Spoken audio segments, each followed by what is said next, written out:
For those of you who are new to this, practices are habits that help shape those who follow Jesus into a countercultural community, a community that witnesses to the fact that God is at work making things right and doing so by grace, no matter the circumstances we find ourselves in.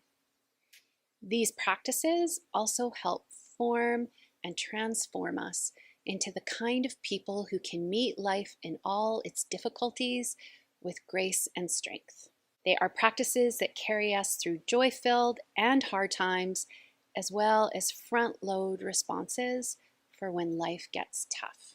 These practices are things like prayer, reading our Bible, being generous, living simply, and Sabbath.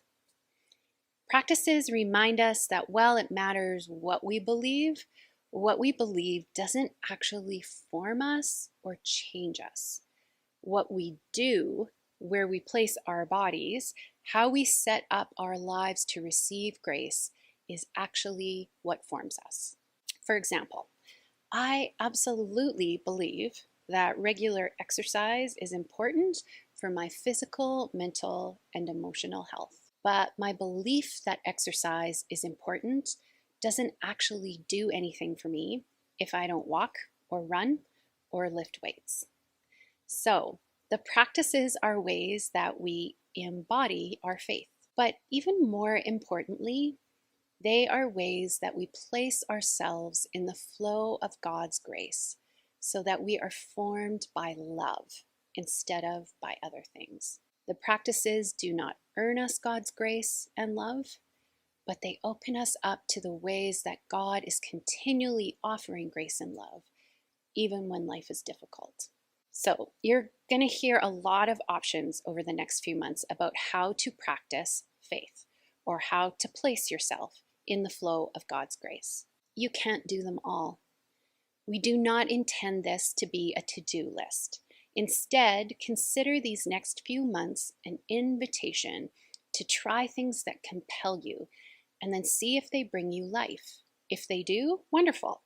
If they don't, that's okay. Try a different practice and then commit to it and see what happens over time. The practices are meant to set a rhythm of life that brings lightness and joy. Okay, Sabbath. Sabbath, in its simplest definition, means to cease from engaging in the cycle of productivity for one day. It is space in time that is set aside to rest, and by resting, to resist the compulsion to reduce the value of creation and ourselves to only our usefulness. Sabbath is something we should all be practicing. It's not optional if we follow Jesus. In fact, it's the only practice that is included in the Ten Commandments. So it means that God takes it seriously, mostly because God really cares about the welfare of his creatures and his creation. Now, while it's something we should all be practicing, each of us will practice it differently because of what it means to cease from production and our stage of life is different for each of us. I also want to encourage you that we have our whole life also to learn how to practice Sabbath. So start with where you're at. Some of us have Sabbath in our bones. We practiced it growing up and we still feel it in the same way we did when we were kids. For others of you, this is a new concept and you haven't tried it before. That's okay. I'm going to give you small, doable, flexible suggestions each week to help you start building Sabbath rest into your life. Our hope is that by the end of this series on Sabbath, not that you feel guilty or like you have to practice Sabbath, but that you would be inspired to try it, that it would sound like a great idea, and that it would be compelling. Because the goal of Sabbath is that it would be a day of rest and delight. And there are ways we can set up our Sabbath practice to help it be that way. Sabbath should be a day you look forward to, not a day you dread. So, your first invitation for practicing Sabbath: cease from anxiety. One way we can set up Sabbath to be a day we look forward to is to eliminate activities that cause anxiety in us, in our families, and in our communities on that day. Sabbath is intentionally stepping out of the system that runs on anxiety to experience the reality that the world continues to spin, not because someone is at the core running the gears, but because a God of love and rest is the one at the heart of it.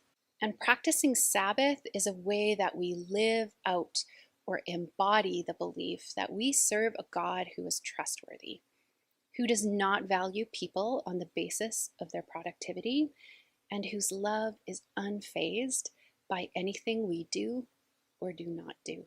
Creation does not depend on our endless work, and neither does God. We do not need to be anxious. Now, we might know that in our heads, but anxiety can continue to live in our bodies. We all know that feeling. We can tell ourselves that there's no reason to be anxious, but sometimes our bodies tell us differently. Our hearts race, our tummies churn, we can't sit still. It can feel like there's this unnamed force in us that keeps us dissatisfied and fidgety. So how do we teach our bodies the truth that God is trustworthy? They do not need to be anxious. We practice Sabbath. We practice ceasing. We use not just our minds to understand the concept of Sabbath, we include our bodies in the belief that we do not need to be anxious by making space and time to rest. We tap out of the rat race and we use our bodies to do things that are not anxiety inducing. So that is your invitation for practice this week. If you have a practice of Sabbath already, a day where you cease, think about what you do on that day. Are any of your activities anxiety producing? That's probably an indication that you need to cease from them on that day. Maybe move them to a different day. If you don't have a day set aside where you practice Sabbath, start planning for it. Now, a whole day might be a tall order if this is new to you. So maybe you start by setting aside a morning or a couple of hours to practice Sabbath. And then you build on that. Let's imagine what that might look like. Maybe you've been practicing Sabbath for a long time, but you're still responsible for some things that cause anxiety, like maybe feeding your family. Maybe what you need to do is simplify. Perhaps you need to cease from the anxiety of getting all healthy food in your kids. Maybe you have something like pancakes or nachos for dinner, something your kids love that no one is going to argue about and that is really easy to prepare. If you make it a weekly tradition, it might even be something that everybody looks forward to. And if it's not too anxiety inducing, include your kids and your partner in helping you.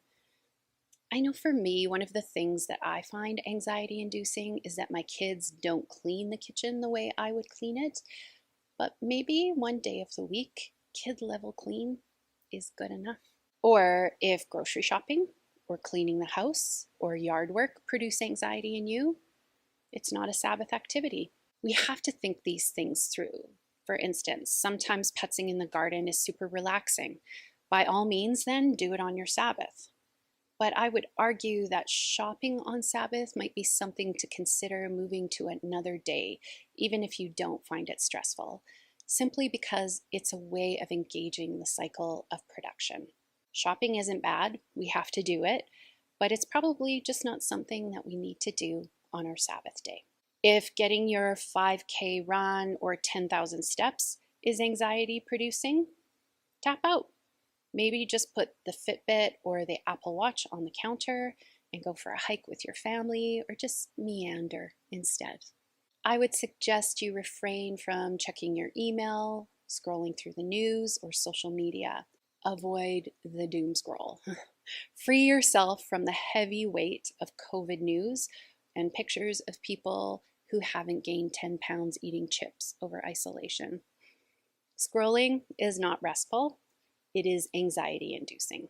In fact, it might be a good idea to cease from screen time on Sabbath altogether, unless it's intentional, like watching a movie with your family. And again, this might be a tall order for those of us who are connected to our phones like another appendage.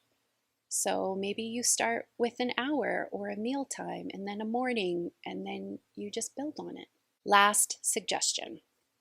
If kids' activities produce anxiety in your kids or in you, don't do them on Sabbath. Don't use your Sabbath to run to hockey or gymnastics if it means everyone in the house is in a terrible mood.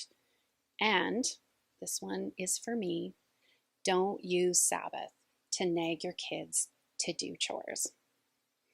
Sabbath is a great way to teach your kids that they don't have to be the best or brightest or do all the things. They are loved no matter what. Teach them what it means to really rest. And that will require that you yourself learn what it means to really rest too.